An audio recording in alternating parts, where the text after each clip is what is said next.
Hello, ladies and gentlemen, and welcome back to the channel where you don't have to be a Gladiator Beast fan, but it sure does help if you are. Today, I'm here with Joshua Johnson. Josh Johnson. What do you go by? Uh, Whatever you want. GB Josh, Master. Okay, what, perfect. Who are you and what did you do? what did I do? Yeah, what have you done? A lot in life. I think most recently I did top, got sixth in the Western World Qualifier, um, number 7. Unfortunately, invites went to the top 5, and I got sixth. So I missed the invite for Worlds by one, but it was a good show. I went X1 in Swiss, and had a nice little run to get the rest of the way. So that's what we're here to talk about, I think. That's for sure. That and anything else, because you also went to a pretty large tournament in person. I believe you topped 8 there as well, correct? Yeah, I've been the last couple months have been pretty good. I've been in like 5 or 6 like 30 plus person tournaments. This past weekend was a 55 person Baltimore Feel Good Gaming's tournament. I went X1 in Swiss, and then I did lose top 8 there. You'll see my top 8 losses are a theme right now that I'm hopefully trying to break soon. But yeah, so that went really well. And then I've gone. I went X1 in Swiss the weekend or two before. Actually, I went the weekend before at a 40-person tournament in Swiss, lost top 8. The weekend before that, I went X1, where I also had 3 Glad mirrors in that one, and then I also lost top 8 in that one. So it's been a nice big tournament run in Swiss, and some annoying performances in the tops lately.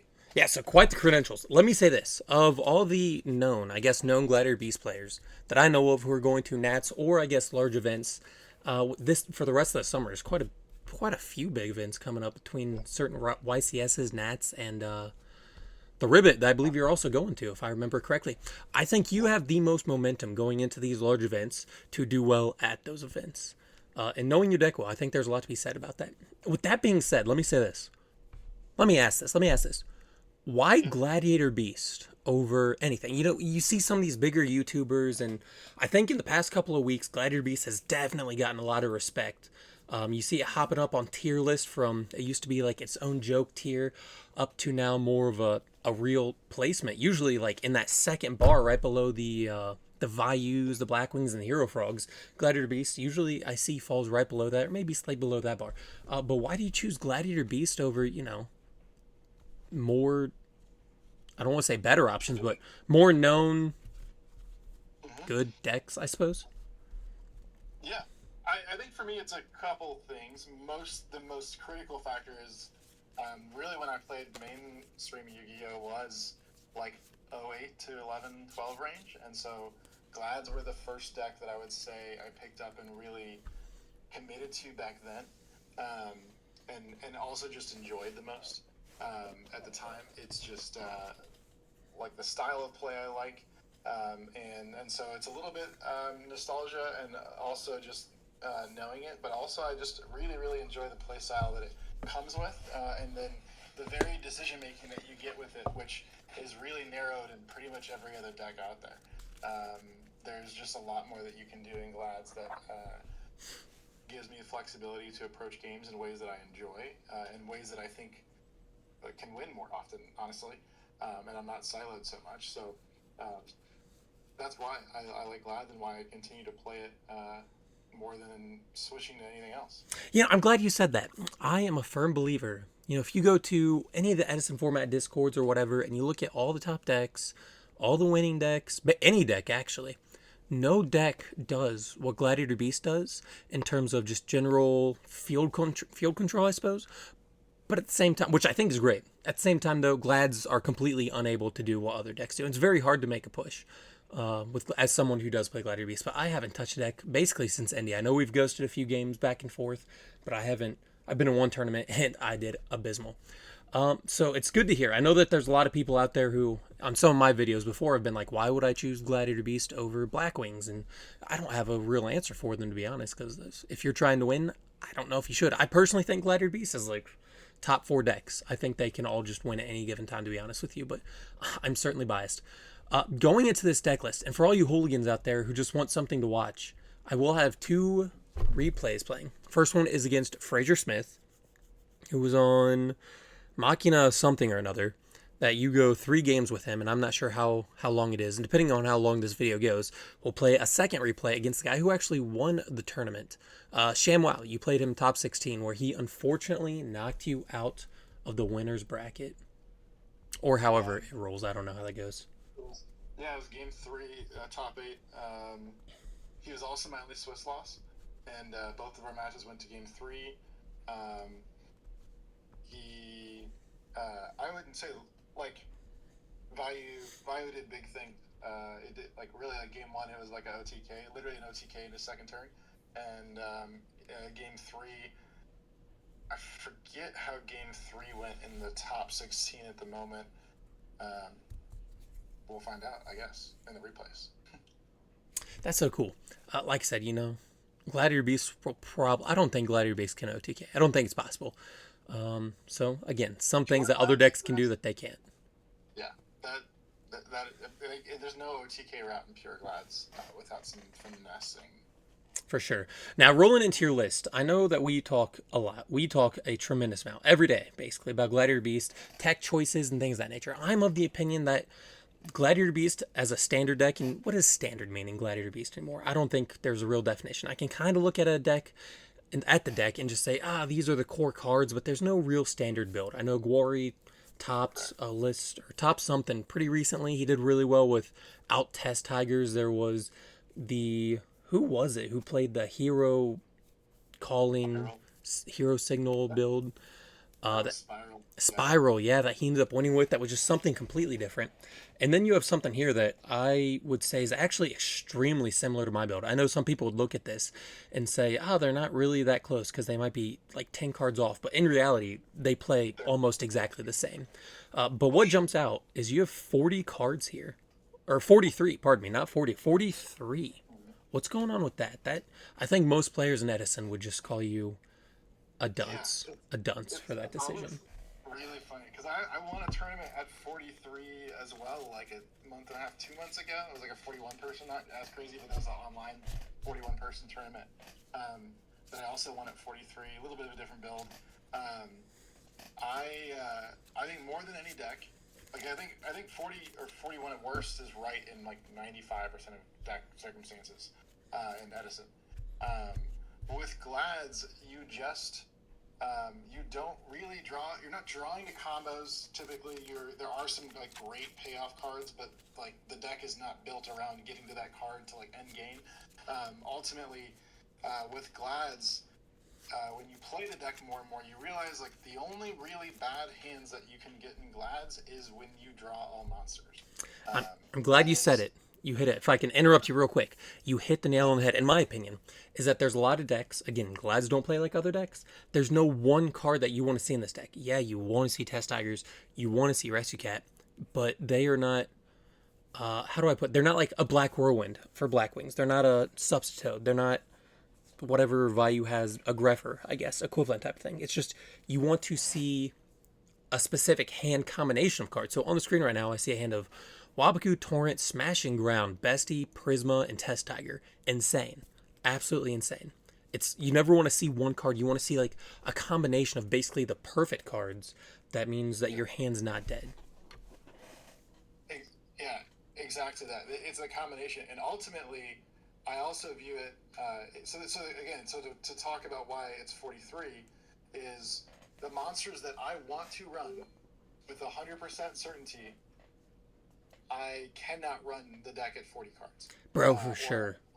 Many of those Death Knell 40 heavy monster hands, and I will lose more than I want to. And so the solution to that, to me, because I like the monsters that I want to run, I know that I want to run. The solution for me is to instead increase the deck size itself, maintaining the ratios of the things that I really want to keep. And for me, ultimately, that comes down to there's really 3 things to look at in the deck or 3 groups of cards I break down in the deck, which is monsters. There are battle interruptions and like monster stops, and then there are back row hate. It's really those 3 buckets. There's other variants with like Test Tigers and a few things, but those are the 3 main buckets where ultimately you want to draw every 6 card hand. You really want to have one spell trap thing to take care of back rows.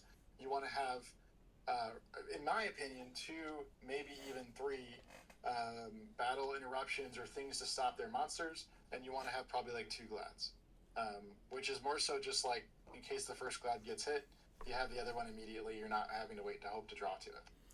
Incredible. You know, there are a lot of players who say things like you don't want to draw Gladiator Beast. False. You want to draw them. You don't want to draw too many of them. And some people say, oh, I don't want two Rediari because I don't want to draw it. I personally love seeing Rediari in my opening hand.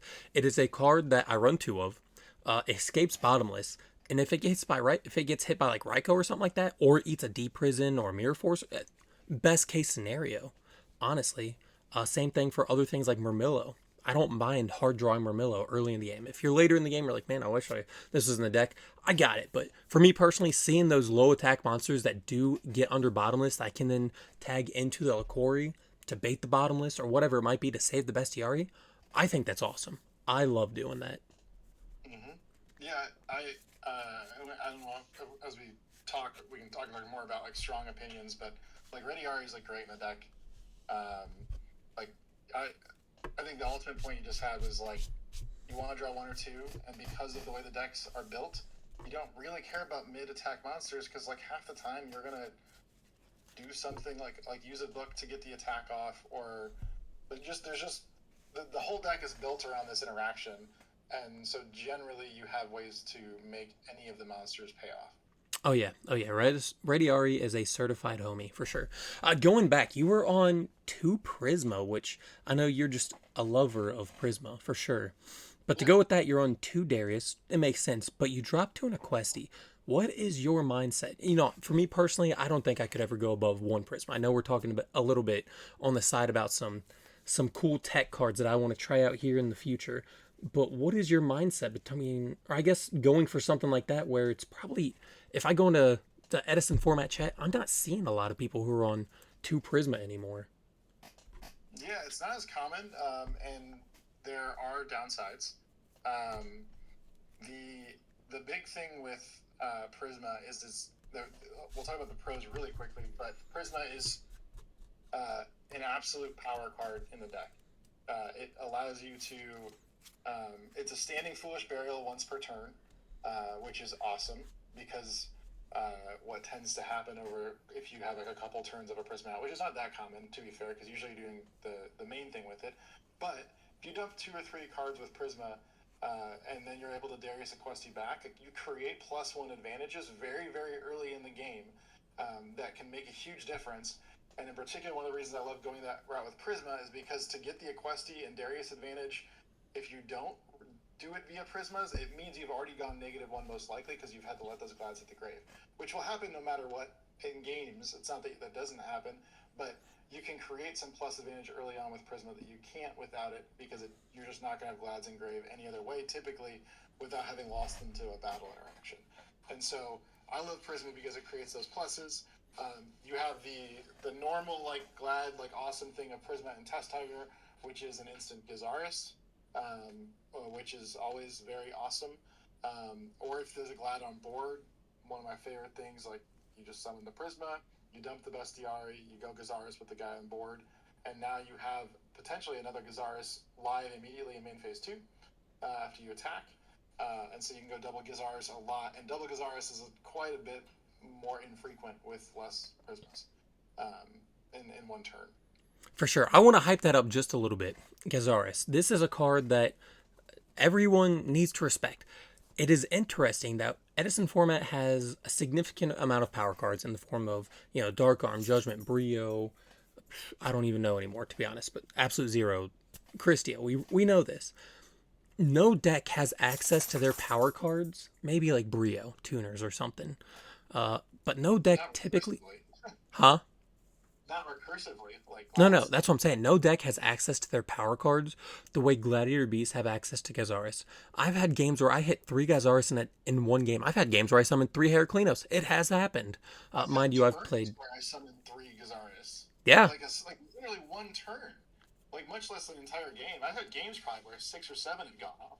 Yeah, no, it absolutely happened. So, I think the more truly, I think Gladiator Beast, the reason it does not top more often is just not enough people have taken the chance to pick it up. And it's just a numbers game. I think it just gets filtered just by numbers.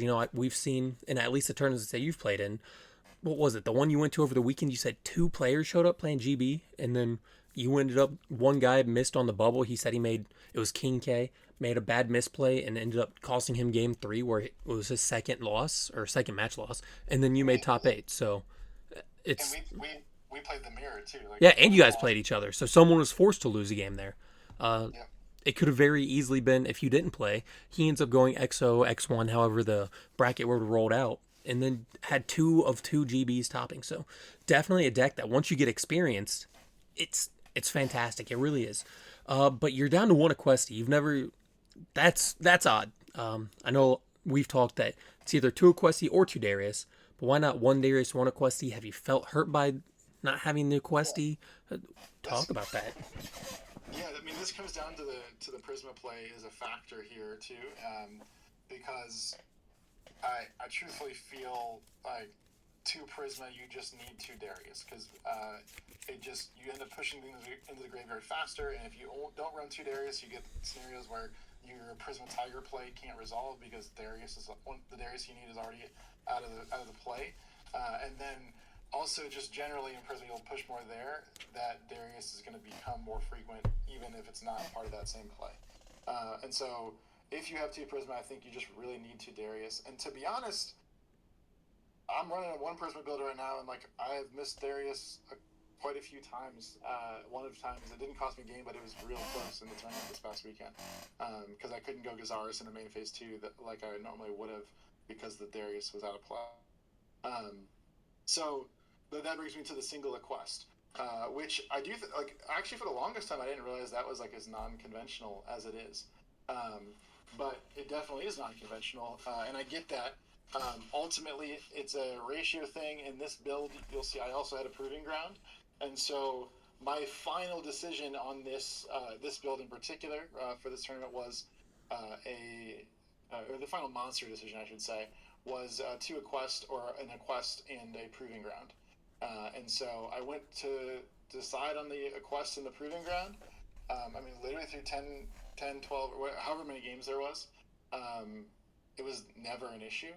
And honestly, that experience holds true over far larger sample sizes for me that single quest I can play around, but single Darius has been a far bigger issue for me to win. Super interesting. I wonder if the double Prisma actually played a critical role in that because I'm the opposite where I could drop Darius completely and I don't think I would ever really notice it. Maybe I'm just not playing Darius right is more likely the case. Towards a Questy, I love setting up a Questy plays to get cards in my hand. I like playing with cards in the hand, not cards on my field.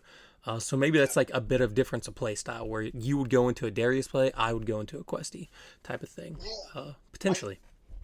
it's definitely potentially that, and um, there are we could talk in detail about like the interactions around that and when it makes sense to Darius or Questy, because it really does depend on like in circumstances where you're not going Herc or you're not going Gizerus in main phase two, let's say, that's when Darius is obviously useful. But there's certain circumstances where like your Darius or Questy decision might not feel as obvious, and there's a lot of nuance to making the decision. Oh, for sure. I know a lot of times I personally just miss Test Tiger to Darius to bring back a Lakori to swing for game if their board's empty type of thing. That's just something that I don't even recognize because it's just I don't do it. In Frazier's matches, you'll see in the replay, I closed game one. He had solemned something, and all he left was a fortress on board, and I had two Glads and two Tigers after the draw.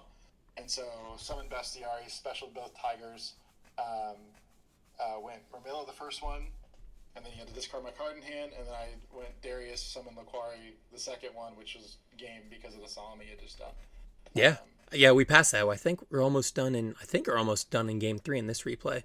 We're already 20 minutes in, so let's not spend too much time on Darius. That requires its own video with how much interaction and weird gameplay Darius has in Edison for some terrible reason. Real quick, Secutor, good or no? Best card in the deck. Perfect. Now Gorz. Tell me about Gorz. A lot of people. I don't think people are set on Gorz yet. I ran Gorz. I love Gorz. I can't tell you how many times Gorz is just won games that I should not be a part of. I shouldn't have even been in a game, but because I summoned and had Gorz available, and people don't respect it, I guess in GBs, or at least they didn't before. It just wins games. You feel the same way about it, or what's up? Yeah, I mean, to be honest, I was never against Gorz, but I had not tested Gorz in Glads, and I maybe ever, but definitely not recently. And then I've been thinking about it recently, and then you topped with it in Indy, and I was like, okay, like, I'll throw Gorz in to test, and he's been like literally incredible. And actually, to be honest, if you look at the replays of my losses, not the one to ShamWow in the top 16, but my other two losses are because of Gorz misplays. That Gorz should have closed it out, and because of my inexperience with Gorz, I just didn't think about using him win in the right spot, and I lost because of Gorz in those for sure. Because of not using Gorz correctly, and Gorz would have won it had I used it correctly. I just timed out, and I think they got a sneak peek at my top secret deck that I'm planning to take for Nats with all my tech cards. Oh, there you go. Unfortunate. That's okay. Yeah, no, if you guys haven't tried Gorz and you're staunchly against Gorz, it's a closed format. Try everything. Try Gorz. If you end up with Gorz in hand and you're just like, oh, I lost because Gorz in hand, that's you. You're playing that messed up Gorz. That's not Gorz. That's you. Gorz doesn't mess up. The player messes up. Gorz is too good. Firm believer. Agree. And I mean, you do have to be smart when you do it. Like you. Yeah. Oh yeah. You can't set a chariot that you know won't resolve, or you like might have to finesse some boards. But the reality is, Gorz will close win games in scenarios. Yeah, for sure. That you won't without it. Yep. Hedgeguard. I know James Ark asked a question in the chat. Gosh, probably almost a month ago. How many players played around or expected Hedgeguard? For example, was there ever a moment in this tournament where someone had Dark Arm Dragon and did not use its effect to destroy your monster and it tried to attack over it and you Hedgeguard and then won the game because of it? And it was Secutor. It was Secutor, huh? That exact thing happened. Carpath was playing me pretty good advantage position. He heavied, hit a mirror and an MST with Secutor on board. And I get why a little bit. He runs creators. He wants to keep Darks Engrave. But he went to battle with that, attacked over Secutor. I dropped Hedgeguard, and then Secutor proceeded to close the game with Murmillo and Ready Ari. I think that first one. And then just from there on out, it was over pretty fast. Absolutely astounding. Let me say this for the players who don't believe in Secutor. Gladiator Beast, we're looking at this list. I'm scrolling through it. You see my mouse going card by card.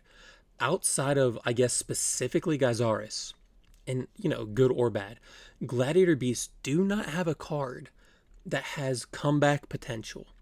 And by that I mean, you don't have a card that ends with a big play. You have Rescue Cat, but Rescue Cat's big play is with Secutor. You could, I guess, go into Same Night or get out of Murmillo, which does happen. I love Murmillo. Sometimes I want to play 2 Murmillo. Murmillo is really good as well. Or you get a Same Night Search or whatever it might be. But Rescue Cat is almost always just a Secutor, which is a Gyzaris or her, just all by itself, or double Ready Airy that I do often.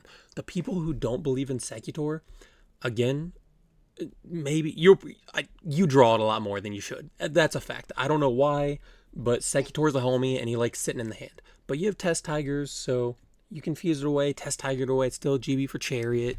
It's still usable. It's not, you're not drawing Dark Magician, right? Secutor opens up plays that allow you to compete with the best decks of the formats. You were handicapping yourself severely if you don't run Secutor, in my opinion. Yeah, I mean, I like. It's a little facetious to be like, oh, he's the best card in the deck because, like, obviously Bestiari is there, Gyzaris is there, like Ready Ari. Commonly used, like Ready Ari is also awesome, but the reality is, like, the reason I think that this is not a tier 2 deck, like, legitimately, or in a, I would say it's tier 1.5 because I think it is right behind the Blackwing, Bayou Turbo, and Hero Frogs. I think it's right there. Take it against everything else, obviously besides the super negative matchup of Hero Beat. But it's above all those other ones, and it's because Secutor can break the game. It allows you to recover a game from behind, and allows you to close games from a advance that maybe like might last 3 turns without it, giving them a lot of like out potential where you'll close it next turn. It's just too good. Reality is also people who don't play Glads enough, they like might throw it in because they copy this build and they don't think about using Secutor when they should be, and so all they do is think about Secutor when they draw him, and they lose because of it. And then they have a bad opinion of Secutor. Secutor just closes games, and keeping him on board also, which I think is the other misplay that a lot of also good Glad players do, is they are like, oh, I like got Secutor out, I'm gonna go Herc right away and take Secutor off board. And the reality is, keeping Secutor on board puts an extreme amount of pressure on your opponent because they have to take care of it. If they don't take care of it, you're going +2 on every attack. And now they're in a awkward position of like, well, I have to attack over Secutor, and depending on your deck build, which we'll talk about the rest here as we finish up here, but I run Wabokus, I run the Hedge Guard as we talked about, and so like I can lure them into attacking and getting Secutor 2 tag-ins on their turn because they have to, because if they don't, they're just going to like get run over by whatever I'm doing next. And so it's just so much pressure, so much value. It like when people are like, oh, like when a Gruffer gets 2 different turns of dumps and value turbo, Secutor getting 2 attacks is way more valuable than that. And like it's just astonishing, and you just can win games that you wouldn't without the card really. Yeah, no, I agree. I totally agree. There are times where I go Gyzaris, and if we're in a low resource game, and I just have a feeling that based on the way they're playing, what I've seen, maybe they don't have a significant hand, or I just have a deep prison mirror force or whatever, because I don't play all that Waboku stuff. I very often just go Gyzaris, tag into a Laquari and Secutor, and just say, hey, either beat the Secutor, or next turn I'm about to just draw my card and then get 2 other cards plus my Laquari tag. Those could be some amount of Darius or Questy. You could end up. I've had games, I kid you not, where at the end of my turn, my opponent went from having, maybe we were 6 to 6 cards, or 4. I think it actually happened a couple weeks ago against a plant player, 4 to 4 cards, and because of Secutor combos, at the end of the turn, I had I think 8 cards total to their 2 cards after destroying like a Raikou or something or Plague Sprayer they left on board, and then they never had a chance. So yeah, Secutor is insane. One Glad and Tiger. I mean, he takes the right cards in Grave, but I had one Glad and Tiger against a board of Lightsworn of like JD, Dad, like a couple back rows, which is like usually pretty soft in Lightsworn, Raikou, and like one other card, and I had one Glad and one Tiger. And I cleared their whole board and ended up with a Chariot set, and their board was empty. Yeah, it's a lovely thing. Lovely thing. It's just absurd. We could keep going on about Secutor, but we won't because we're already 30 minutes in. The only other thing that I want to hit in the main deck is triple Waboku. You're on double D prison, but you're on triple Waboku. Why? Why Waboku? I think I personally was hard pressed to even put 2 on the side. I don't think I'm on Waboku anywhere in my 55 anymore. I would never put Waboku on the side. I think it's a main who don't run personally. The thing is so prisons I would probably still run. At this moment I would run 3 prisons. And I would make sure that they're in there. I also didn't have Compulse in this build, which I would also make sure I have in moving forward. I think so. Some ratio changes there. But Waboku, okay. So first of all, like I said, Waboku opens up the crazy Secutor plays. Like when they attack into it on their turn, it's always awesome. It isn't always just Secutor though. It's like any Glad on board is awesome to have Waboku behind it because you get a tag out on their turn, which is extremely, extremely powerful. Because the level of disruption that on your turn when you get Glad tags is awesome. When you get to disrupt the middle of their turn, they've already done a main phase 1. They're making their moves, planning on like the battle probably working out, and then going to main phase 2. So you're disrupting the middle of their turn when they've already made some decisions that you can respond to because of a Glad tag on their turn. It's just awesome. So there's like those scenarios where you create an instant Glad tag on their side. There is the fact that I don't like Starlight Road, and Waboku replaces the value of Starlight Road in a pretty strong way where you don't lose the heavy because they can't heavy and then also knock out your monsters. because you just chain Waboku and they burn their heavy or their MST, and then they're just like, oh, well, that didn't help.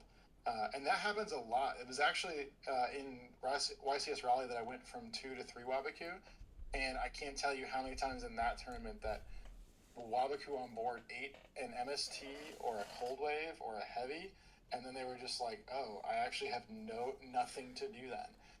And so that was probably the tournament where I like really fell like in love with Waboku, even though I liked it, and I still very much still like it. And 2 or 3 is a pretty much a mainstay in any build I build. Fair. Because you get so much value out of it. I do see it. And just being offensive. I don't know if you talked about its offensive capabilities too. Just, again, Secutor attack, and they're like, okay, Waboku, and they're, okay, Yeah. good game. I guess 2 questions left.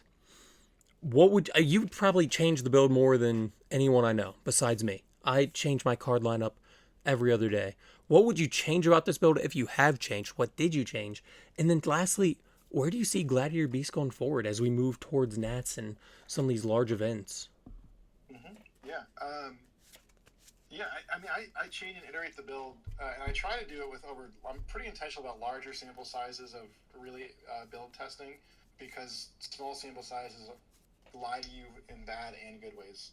Or like to confirm things that you think are right and good, and then they're actually bad, and vice versa. So small sample sizes are your worst enemy, and I like to get over multiple tournaments with different builds to have opinions that are more strongly held. So right now, I would say I have fairly strong opinions that at least 1 and ideally 2 Compulse in the main is extremely good. It's just so versatile. The reason I love Book of Moon, the reason Glad's run 3 Book of Moon is it's so versatile. Compulse is an equally, probably not equally, but almost as equally versatile card in the format. It's so valuable, and I would have 2 in the main. So the other thing that I think